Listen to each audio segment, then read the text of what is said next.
Hey guys, welcome back to another video. Alright, so today I'm taking a look at another Predator figure by Neca, and it is the Ultimate Edition Elder, the Golden Angel. Check this guy out. So if you're not familiar with him, you might have missed him at the end of Predator 2 in 1990. And in 1996, Dark Horse Comics released a comic called Predator 1718. That's where you get the backstory of this character. And while we're looking at it, I'm gonna fill you guys in if you don't know that backstory, which is incredible. And it makes me wonder why this sequel based on this story never happened. But let's check him out.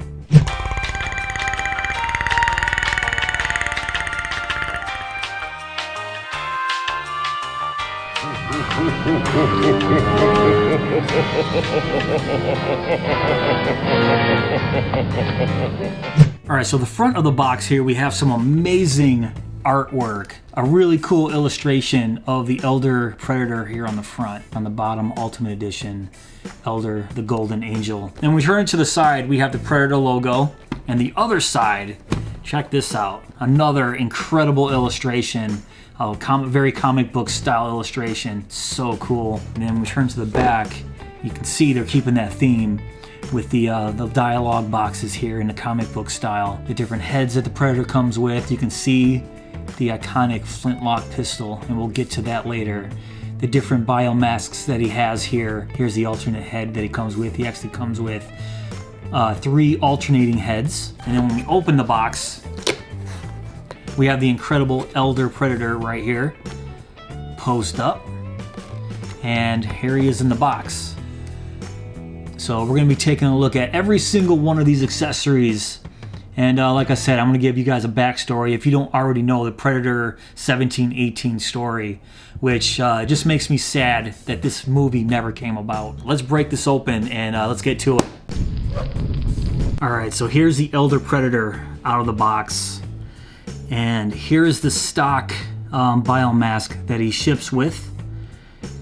And I'm gonna kind of show you guys the figure real quick before I start talking about this incredible backstory. Unless you're a really big Predator fan, kind of don't know about. But he does have 30 points of articulation. He stands about, he's right around 8 1/4 inches tall. Looking him over, he's very, very accurate to the movie. So if you guys have seen the 1990 movie, you guys know that at the end of that film, after Danny Glover kills the city hunter, there's a bunch of predators that kind of appear on the ship. So the Elder Predator is the one that gave Mike Harrigan, who is the Danny Glover character, the Flintlock Pistol. That was back in 1990.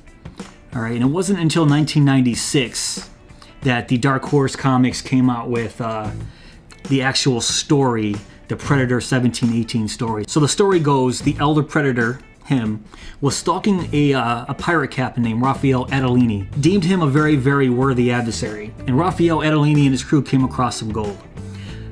The captain wanted to give it back to the church. The crew said, no, forget that, we want it, and we're staging a mutiny against the captain. Of course, being a predator, he's stalking his prey from afar and sees the mutiny start to happen and was like, said, nuh-uh, that's not gonna happen. I want him as my trophy. I want the challenge of fighting this worthy adversary. And because he knew the captain was gonna get killed, he jumped in and started fighting alongside the captain, Raphael Adelini, and basically slaughtered his crew of 80 men, standing back to back, just slaughtering everybody. So after the crew was dead, the Predator and the captain faced off at each other and were about to go head to head, just like the Predator intended. And just at the last second, one of the crew members, with his last breath, shot Adelini in the back right before the Predator had his chance to fight Adelini. Seeing this, the Predator with this plasma caster killed the guy who just shot Adelini in the back. But out of respect, Adelini gave this Predator the Flintlock Pistol. And of course, if you remember at the end of the movie,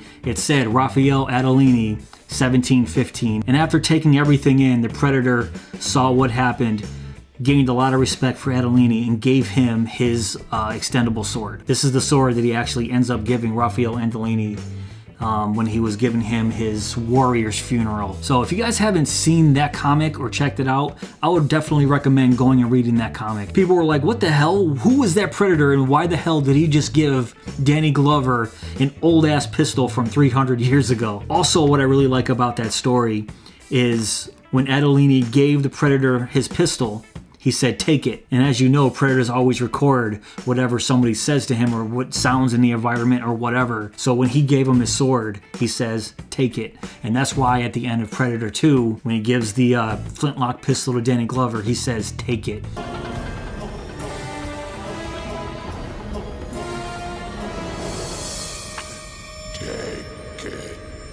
Which is basically an old recording from 300 years ago of Raphael Adolini telling him to take his pistol. Talk about an amazing backstory, but let's get to the actual figure here. That's enough about the backstory. So, like I said before, he has 30 points of articulation. He does have typical shoulder movement.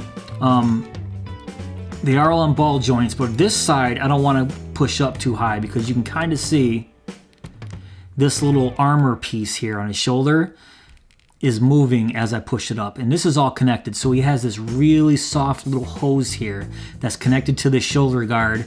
And then around the back, another little hose here that's connected to his wrist gauntlet here, which does, by the way, open up. Elbows, both sides. Like I said, I want to be careful with this side with the elbows. But it does have free motion even with this little hose here. Wrists, you can spin his wrists all around, but this side, he does have wrist blades here. So you gotta be careful with the wrist blades when you're twisting his hand out, okay? Or taking his hand out for his other alternate hands. And then this one, of course, turns all the way around. He does have movement here, okay? So the head, okay, usually the heads, they're on ball joints, so we do have free motion with his head. So the upper torso, we do have some movement with the upper torso here. They're usually on a ball joint. I can twist them left and right, forward and backwards. And we do have some movement at the waist as well. All right, so as we move down, let's move down to his legs. So we do have some movement outwards, so we can do a split, all right, forward and backwards with the legs on both sides. Knees, very easy. And then let's go down to his feet. They usually rotate all the way around, and we do have some rocking back and forth and up and down. Now there's so much to go over on the character himself before I even get to the accessories. So check out the biomask that he comes stock with. It looks very much like a dinosaur plate on his head, which is great. And he's got these little kind of fangs that hang down from the front of the mask with these red eyes. And it's very, very cool. You got that kind of goldish, copperish looking metallic color. All right. And then throughout his whole body, he has this meshed, kind of like this net paint that goes all the way down. It's not an actual fabric, it's just painted and sculpted right onto the character. You can see the color that he comes with. He's very yellow and green. There's a lot of goldish copper color going on. The net's all black. So it is a very, very cool, even in his dreads here, that's made of very soft rubber. There's little gold pieces that are, you know, woven right into his dreads here. This is really cool. On his wrist gauntlet here, it does open up, okay, but it sits kind of weird. You can see how it's sitting. It's up a little bit. I've been trying to push it down, so the mold doesn't look like it's meant to actually be on here, but yeah, it looks a little off, but you know, I can kind of live with that. That's cool. On his right arm here, we do have some movement on both arms, left and right, at his forearm. Okay, but this part right here, so he can just point it up, twist his wrist, and he does have some articulation with these wrist blades, so they extend out about to right there. So silver wrist blades, you can just push them back in, and I don't know, what is that, about ½ inch they stick out, which is a nice touch by Neca. I really, really love that. Also here we have his little shoulder armor. So this is made of some pretty soft materials as well. Everything else, when you see is like right here on the front and on the back, that's molded right on him. But this looks like I can move it right off his shoulder. But be very, very careful because that's attached to that little hose. And I feel like that hose would break right off with too much movement in this shoulder and with twisting this around, because it looks like that'll twist right off that little hose. Going down to his belt here, the belt is molded on his body. We can't do anything with the belt. We have this little flap in the back that's very, very soft. All right, and he looks like he has a little pouch here. When you turn it around to his right leg here, he has a little spot here, the holster for his smart discs, which are 2 of his accessories that I'll get to a little bit later on. A little soft molded plate here, armor on his leg, and then everything else when you go down to his kneecaps, his knee guards here, those are molded, you can't move them. Same thing with his whole shin guards here, you can't move at all. Look at these nasty ass feet. Now look at these nasty feet. They are gnarly, man. Just gigantic claws and just painted green and yellow.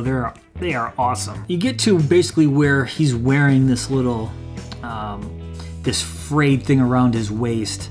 And you can move them, but it's basically glued right to his body. But you can move a little bit of these frayed pieces of fabric around. Those are very soft as well. He's wearing this necklace that looks like a bunch of his kills right around his right shoulder. You can see some little skulls, some animal skulls in there, some bone fragments. And that's right around his one shoulder. Look around his neck here, he has a little necklace too. And it looks like it is removable once you remove the head. And it's made of real soft materials, just like this thing, except for the bones are actually molded hard plastic. So it gives them a really nice touch. I really, really like that detail. Oh, and I missed one point of articulation up here. His upper tricep area where his shoulders are. He does have some movement there too. So shoulders, right above his triceps, elbows, forearm, and wrist. So he has tons of articulation in his arms here.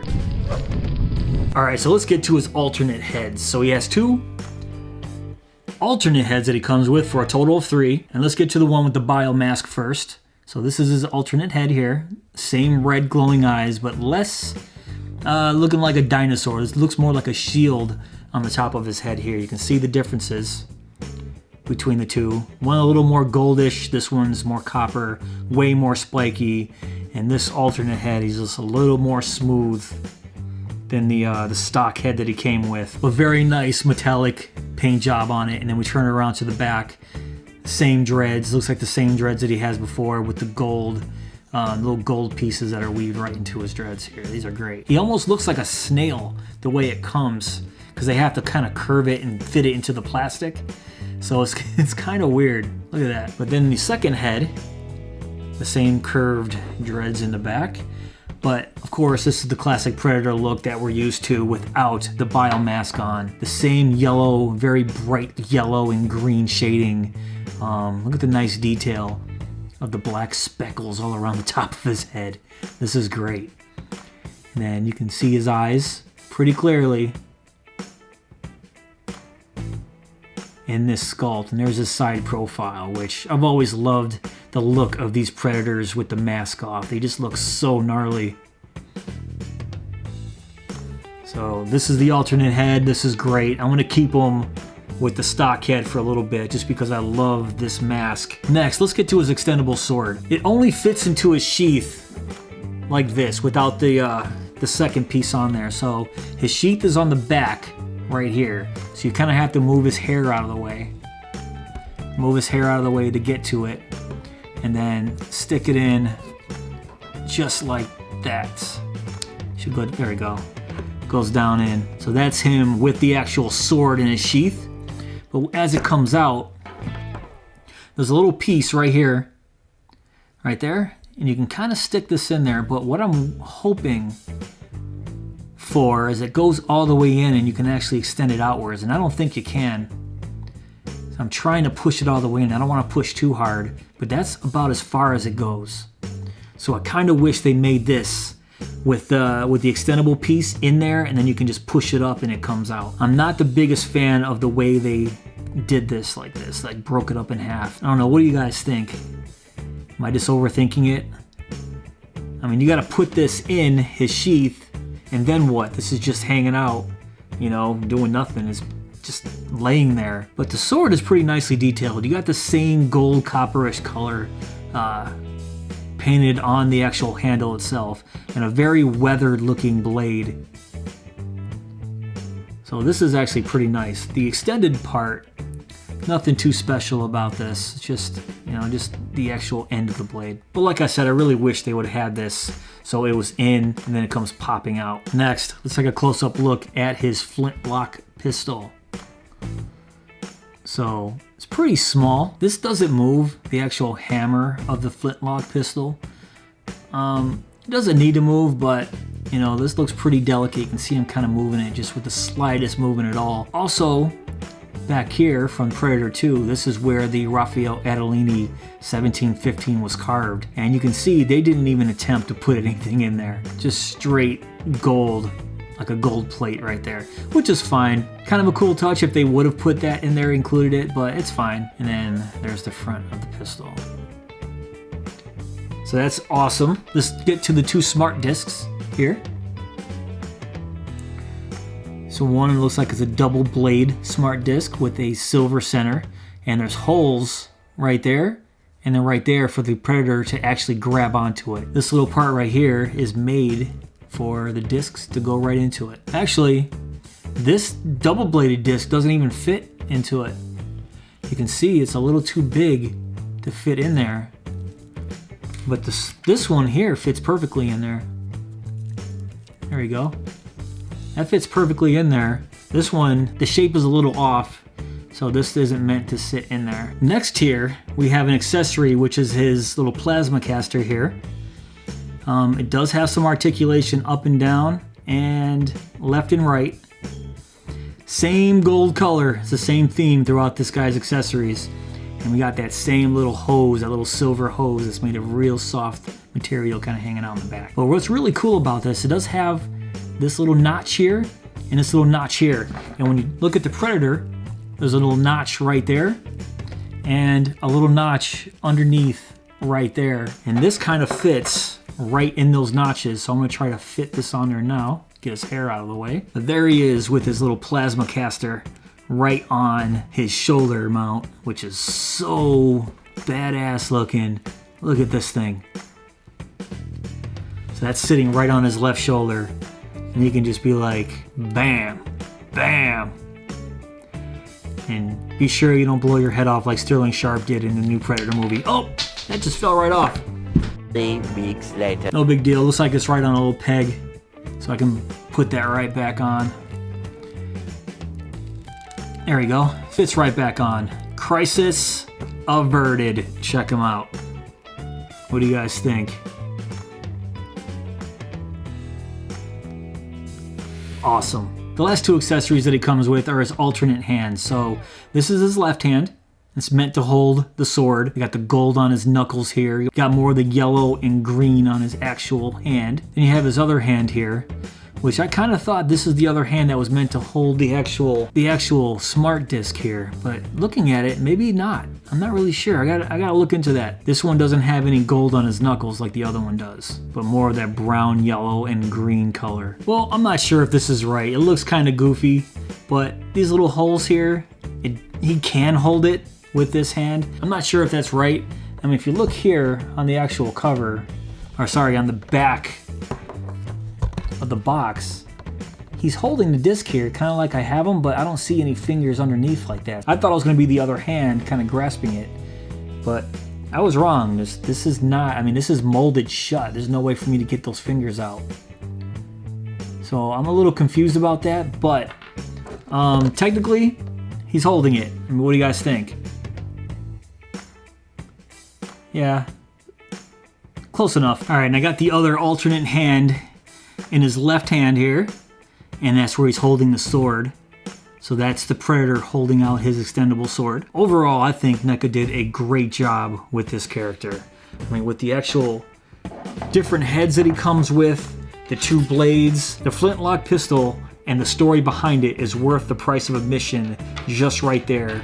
The different hands, this badass accessory that sits on his left shoulder with the cannon, and the sword, the necklace. I mean, overall, this guy is a win in my book. What do you guys think? And then one last thing, the Elder holding the Flintlock Pistol in his hand. So check that out. Alright guys, that's pretty much it for this video. What do you think of NECA's Ultimate Edition Elder, the Golden Angel Predator. Hollywood has had this story for over 23 years now, and they haven't come out with the movie, and that is a tragedy. Instead, we get Predators and the last Abomination that just came out, the Shane Black film, and the only good thing that came out of that movie was that Armored Assassin Predator, which I know NECA's doing a figure on that very, very soon, and I'll have that as well. Also, if you did enjoy this video, please give me the thumbs up. Please subscribe, and go! Be sure you don't blow your head off like Sterling Sharp did in the new Predator movie. Oh!